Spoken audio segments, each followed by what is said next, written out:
Hello बच्चों, हर घर पाठशाला में आपका स्वागत है। बच्चों, इससे पहले हमने चर्चा की थी कि भारतीय चुनाव प्रणाली में विद्यमान कौन कौन से दोष हैं और उनमें सुधार के लिए क्या क्या प्रयास किए गए, क्या उपाय किए गए। बच्चों, आज हम चर्चा करेंगे भारत में प्रथम स्थान प्राप्त करने वाले प्रत्याशी को विजय घोषित करने वाली प्रणाली को क्यों अपनाया गया। इस प्रणाली को साधारण बहुमत प्रणाली भी कहा जाता है। इंग्लिश में इस प्रणाली को फर्स्ट पास्ट द पोस्ट नाम से जाना जाता है। सबसे पहले हम बात करते हैं कि ये प्रणाली होती क्या है। इसके बारे में हमने थोड़ा सा इससे पिछले टॉपिक के ऊपर बात कर ली थी, लेकिन आज हम फिर इसको थोड़ा सा चर्चा में लाते हैं कि साधारण बहुमत प्रणाली होती क्या है। बच्चों, साधारण बहुमत प्रणाली का अर्थ है कि इसमें मतदाता या निर्वाचक गण और चुने गए प्रतिनिधियों में सीधा संबंध बना रहता है। इस प्रणाली में जो उम्मीदवार ज़्यादा मत प्राप्त करता है अन्य उम्मीदवारों से, उसे विजय घोषित कर दिया जाता है। इसमें प्रतिशत की सीमा नहीं है कि किसी उम्मीदवार को कितने प्रतिशत वोट लेना जरूरी है। इस प्रणाली में केवल अन्य प्रत्याशियों से ज़्यादा वोट लेना ही जरूरी है और विजय मिल जाती है। ये प्रणाली भारत में अपनाए जाने के क्या कारण हैं, आज इस टॉपिक के ऊपर हम चर्चा करते हैं। बच्चों, इस प्रणाली को अपनाने के पीछे भारतीय संविधान निर्माताओं की बहुत दूरगामी सोच रही थी। सबसे पहले कारण है कि सुगमता व सरलता। इस प्रणाली को अपनाने का मुख्य कारण इस प्रणाली की सुगमता और सरलता है। बच्चों, ये प्रणाली बहुत सरल है, जिसमें मतदाता अपना मत देता है और जो उम्मीदवार अधिकतम मत प्राप्त करता है वो विजय घोषित कर दिया जाता है, चाहे उसने कितने भी प्रतिशत मत प्राप्त किए हों। इस प्रणाली में मत प्राप्त करने की सीमा नहीं रखी जाती है। उम्मीदवार को केवल, जैसे हमने पहले चर्चा की, कि उम्मीदवार को केवल ज़्यादा मत प्राप्त करने होते हैं, वो चाहे एक ही मत ज़्यादा क्यों ना हो अन्य उम्मीदवारों से।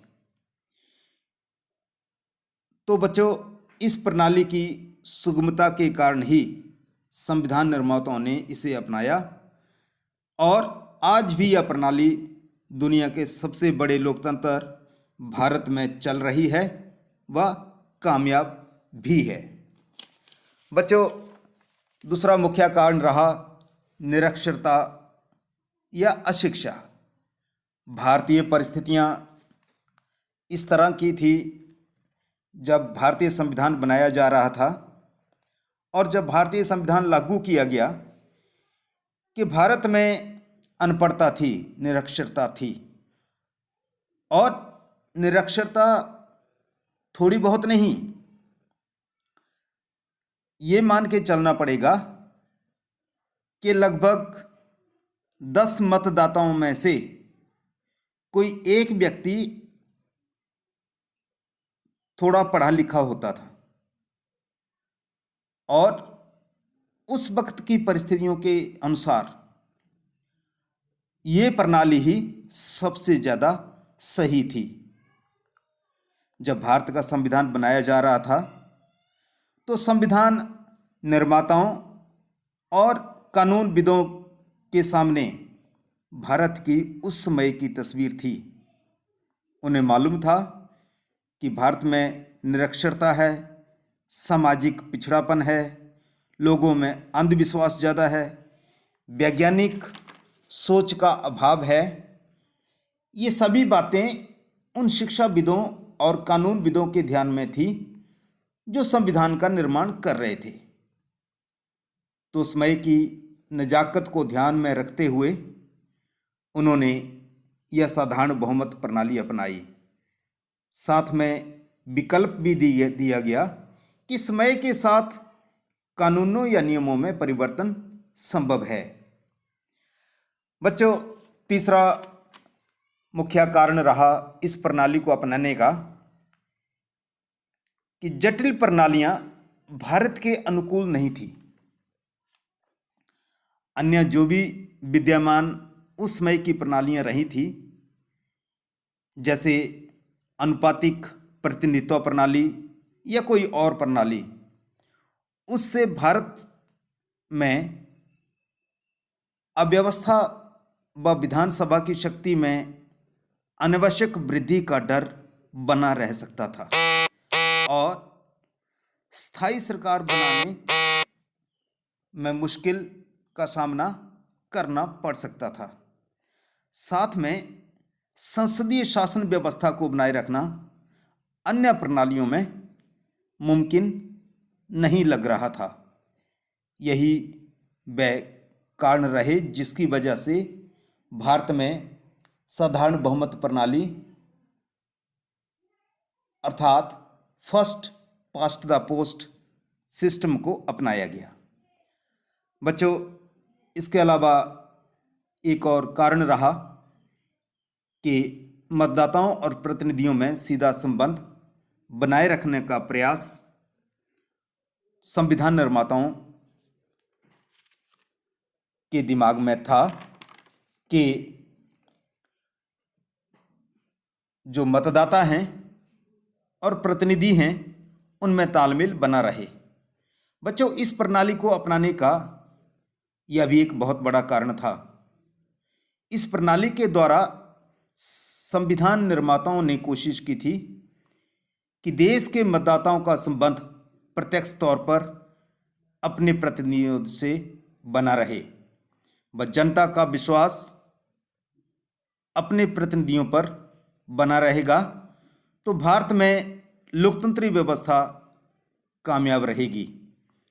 अगर जनता का विश्वास और संबंध अपने प्रतिनिधियों के ऊपर से उठ जाएगा या हट जाएगा तो लोकतंत्र को भी खतरा हो सकता है।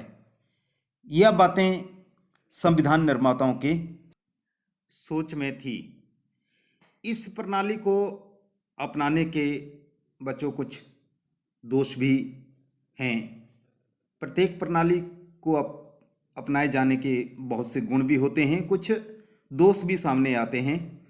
इस प्रणाली के भी कुछ दोष जो हैं वो सामने आए हैं। जैसे बच्चों, जो प्रत्याशी विजय घोषित होता है वह प्रत्याशी ज़्यादातर मतदाताओं की पसंद नहीं होता है, क्योंकि अधिकतर मतदाता अन्य उम्मीदवारों को वोट करते हैं। उदाहरण के तौर पर अगर हम देखें बच्चे, जैसे उदाहरण के तौर पर हम देखते हैं कि कुल मतदाता 1000 हैं और उम्मीदवार 4 हैं। अब जब वोटिंग होती है, चुनाव होता है, तो पहले उम्मीदवार को 50 वोट पड़ते हैं, दूसरे उम्मीदवार को 250 वोट पड़ते हैं, तीसरे उम्मीदवार को 400 वोट पड़ते हैं और चौथे उम्मीदवार को 300 वोट पड़ते हैं।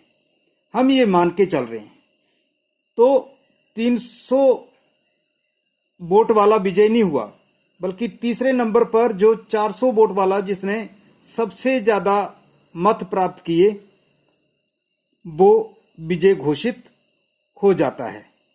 अब हम ये देखते हैं कि 400 मतदाता तो पसंद करते हैं उसको, जिसने उन्हें वोट किया है, लेकिन इसके अलावा सीरियल नंबर 1, 2 और 4 ये जो 3 मतदाता बचे हैं, इनके कुल वोट देखे जाए तो वो 600 बनते हैं। तो 600 मतदाता जो हैं वो नंबर 3 पर जो उम्मीदवार है उसको नापसंद भी करते हैं। इसीलिए इस प्रणाली को दोषपूर्ण माना जाता है कि इसमें ज़्यादा मत लेने वाला तो विजयी हो जाता है, कि अन्य उम्मीदवारों से ज़्यादा मत ले रहा है, लेकिन वो अधिकतर जो मतदाता हैं वो उनकी पसंद नहीं होता है, क्योंकि इसी उदाहरण में हम देखते हैं कि 600 मतदाता उसे नापसंद भी करते हैं। बच्चों, इसी के साथ आज का ये टॉपिक खत्म होता है। धन्यवाद।